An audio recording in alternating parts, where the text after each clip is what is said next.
It was a clear, brisk morning at Fort Liberty when Officer Nathan Cole stepped onto the base with his usual swagger. Known for his rigid views and brusque manner, Officer Cole had long prided himself on enforcing the rules exactly as he believed they should be enforced. Today, however, he was about to face a moment that would shatter his self-assured world. Across the busy parade ground, a procession of soldiers marched in perfect formation. Among them stood General Jamal Carter, a retired Black Army general, now serving as a senior advisor on community security. General Carter's presence was calm, yet unmistakably authoritative. He had earned respect through decades of service and countless battles fought for his country. His eyes carried the quiet weight of experience, and his smile, though rare, could calm even the most turbulent of storms. As Officer Cole scanned the formation, his gaze fell upon General Carter. In that moment, a misguided surge of arrogance overtook him.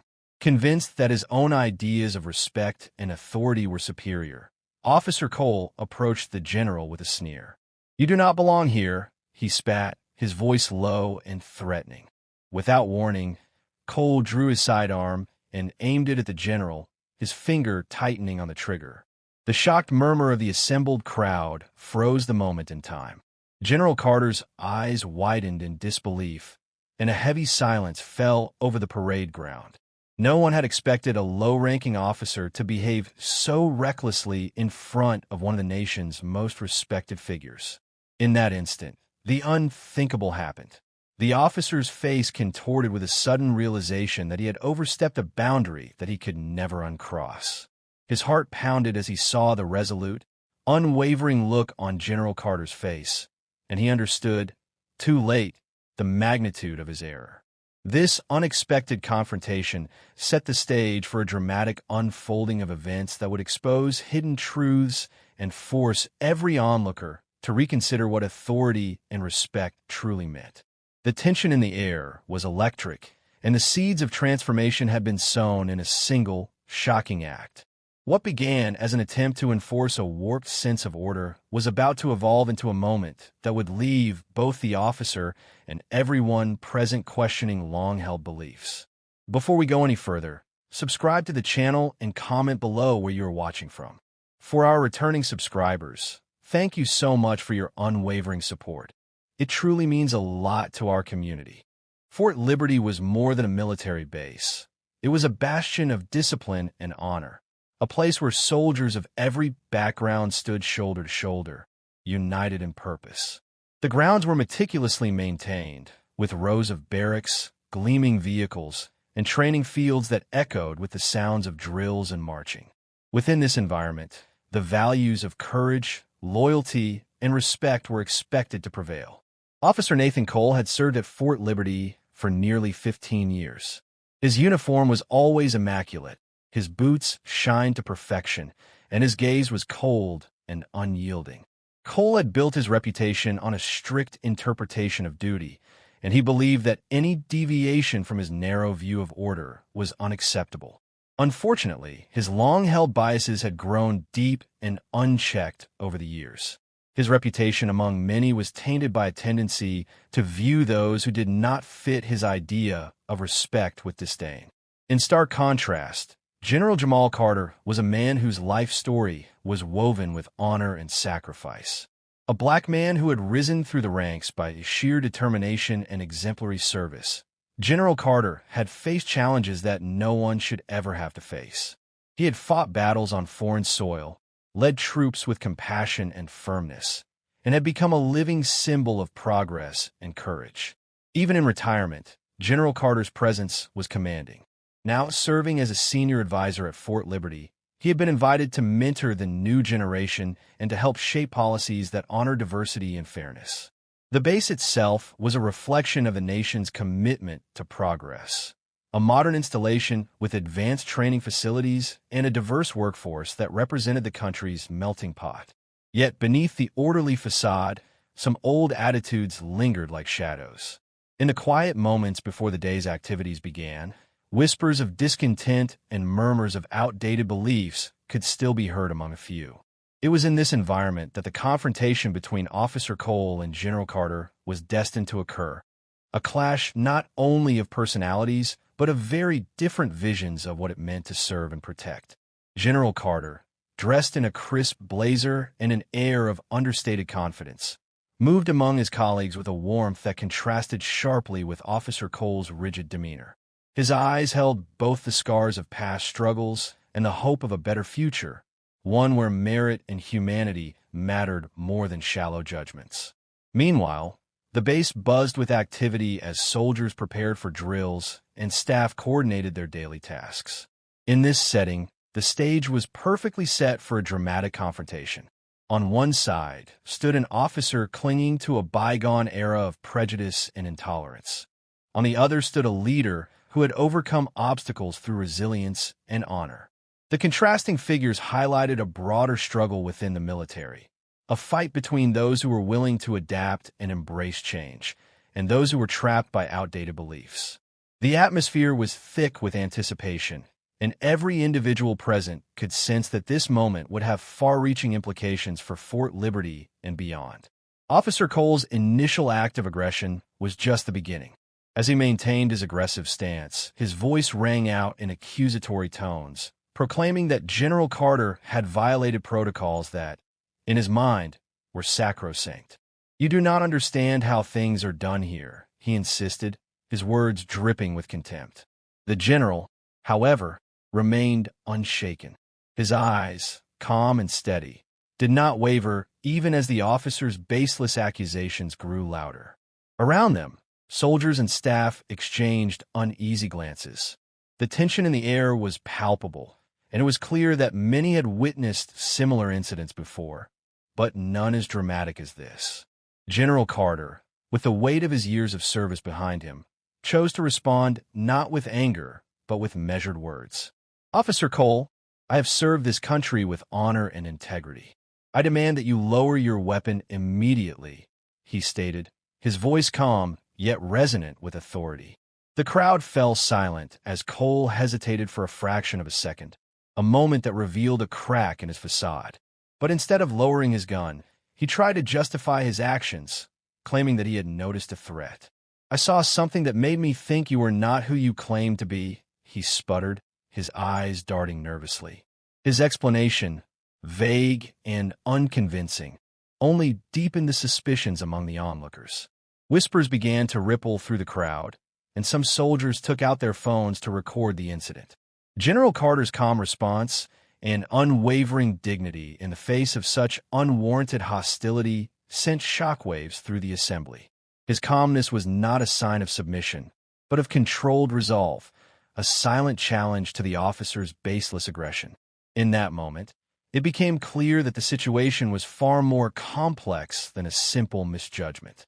The confrontation was evolving into a showdown between two very different visions of authority and respect. As the tension built, other high-ranking officials in the base began to take notice. A few officers who had long admired General Carter stepped forward to urge Officer Cole to stand down, their voices carrying a mix of concern and disbelief. "This is not how we treat our heroes," one senior sergeant remarked quietly, shaking his head as he watched the confrontation unfold. Inside the command center, security cameras captured every moment, and the footage quickly spread among the ranks. A young officer reviewing the recordings noticed inconsistencies in Cole's account of the incident. According to the camera logs, General Carter had walked calmly, with no signs of threatening behavior, a fact that contradicted Officer Cole's narrative. This discrepancy only added fuel to the growing fire, and soon, internal discussions erupted about whether Officer Cole's actions were driven by personal bias rather than genuine concern for security. Meanwhile, the atmosphere among the soldiers became charged with a mix of anger and solidarity. Many of them had witnessed similar instances where personal prejudices had clouded judgment. The situation was now a focal point for a broader conversation about respect, duty, and the true meaning of service. What had begun as an isolated act of aggression was rapidly unfolding into a public debacle, a moment when the entire base was forced to confront the ugly reality of prejudice within their ranks. As the conflict built, General Carter continued to maintain his dignity, answering each provocation with measured words and calm assertions of his rights. His quiet defiance resonated deeply with those present, drawing support from unexpected corners. Soldiers who had once been silent now voiced their agreement, and a few even stepped forward to express their belief that true leadership was not defined by the ability to wield power, but by the strength to remain just and honorable under pressure.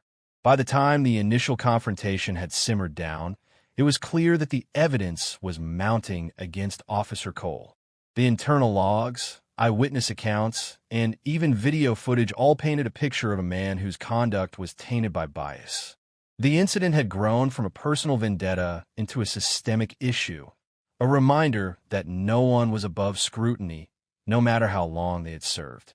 The stage was set for a dramatic escalation, as the entire community at Fort Liberty prepared to demand accountability and change. As the fallout from the initial confrontation continued, the tension at Fort Liberty escalated rapidly. The incident quickly caught the attention of higher command, and within hours, news of the altercation had spread through the ranks and into the public sphere. In the crowded mess hall and the quiet corridors of the base, officers discussed what had happened with a mix of disbelief and anger. Social media posts and internal emails buzzed with the news, and many began to wonder if this would be the moment that finally forced the department to reckon with its deep-seated issues. Officer Cole's demeanor, which had once been that of a confident enforcer of outdated norms, began to crumble under the pressure of mounting evidence and the critical eye of his superiors. His once haughty tone now carried a tremor of uncertainty, as even his staunch supporters started to question his version of events. In the command center, Lieutenant Marcus Daniels, a man respected for his fair-mindedness and commitment to reform, was summoned to review the case. Daniels was known for his no-nonsense approach and his belief that accountability was the cornerstone of effective leadership.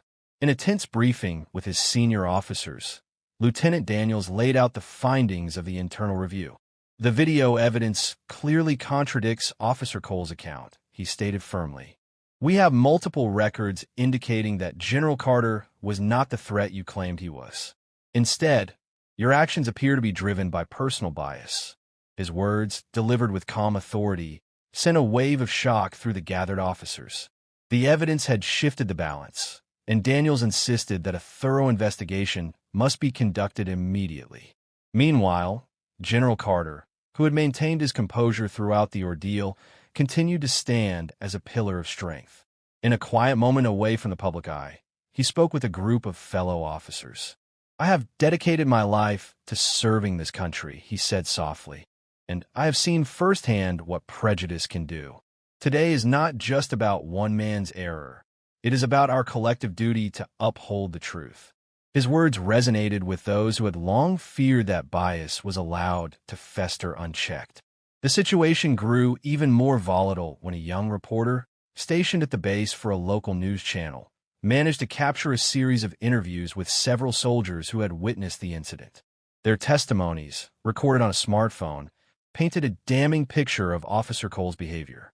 I saw him point his gun for no reason, one soldier said, his voice shaking with disbelief. It was as if he was acting on instinct, not on any real threat. These recordings quickly made their way onto social media, sparking an outcry from both the military community and the public. As public pressure mounted, Lieutenant Daniels took decisive action.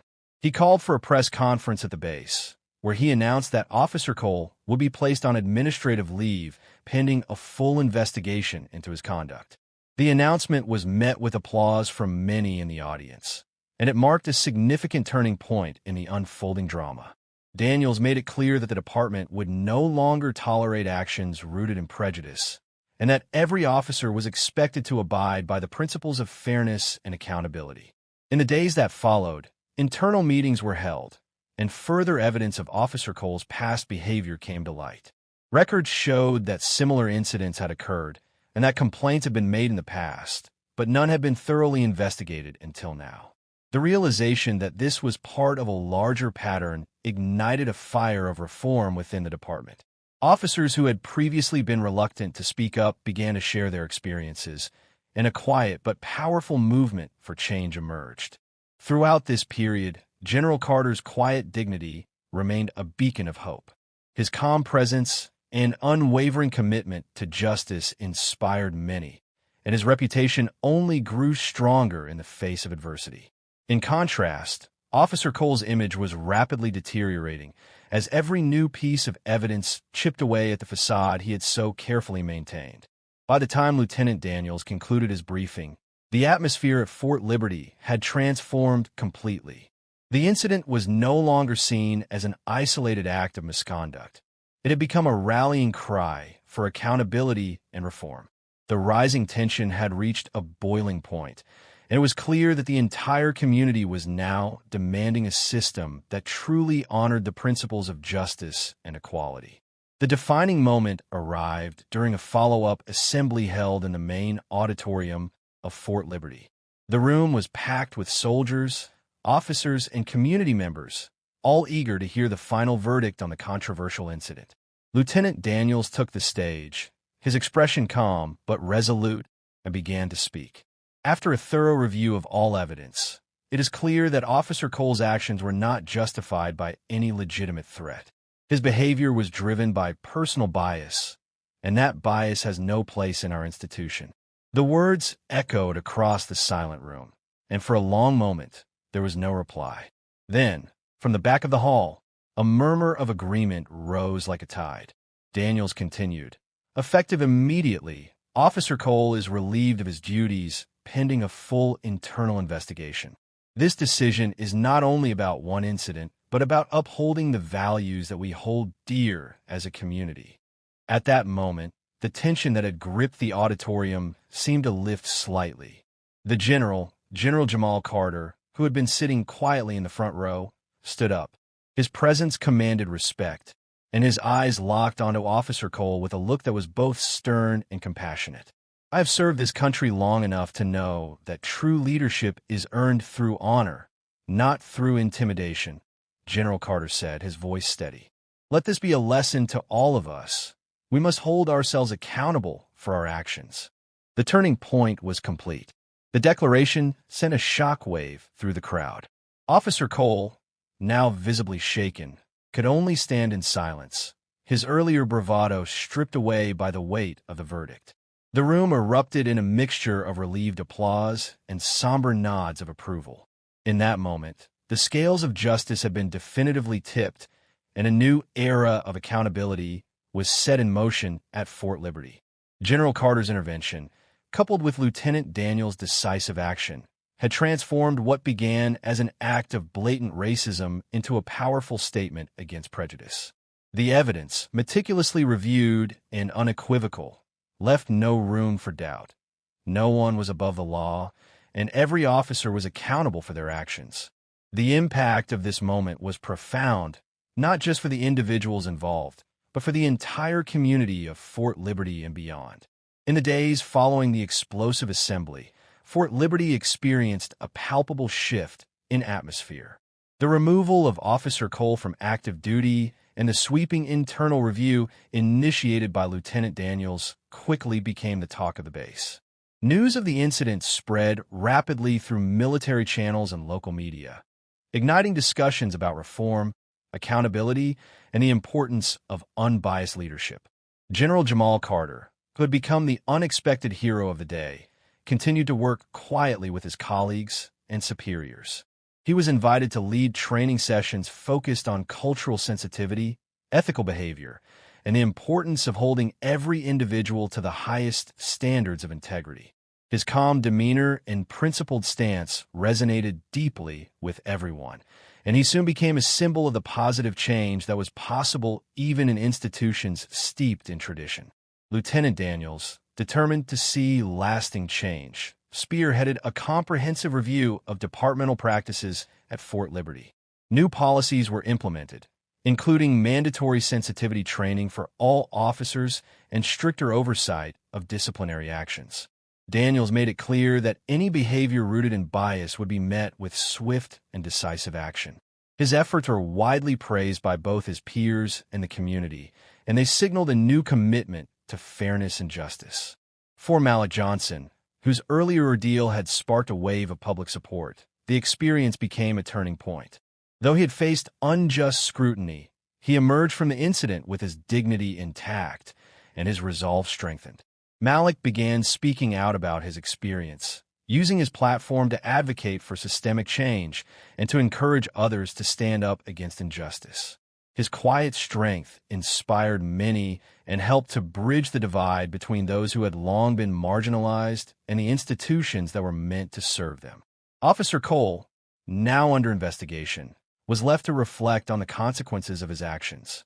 In interviews that followed, he expressed remorse and a willingness to undergo retraining, though many remained skeptical of his sincerity.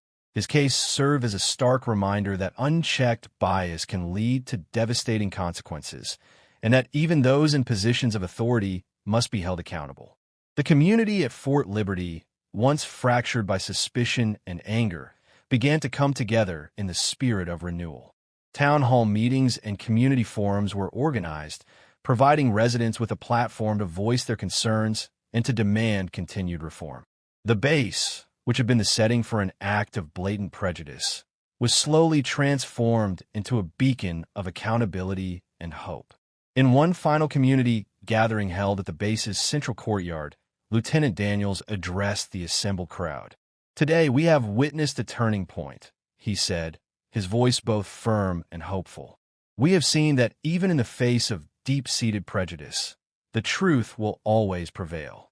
Let this incident be a reminder that our strength lies in our commitment to fairness and in our willingness to hold ourselves accountable."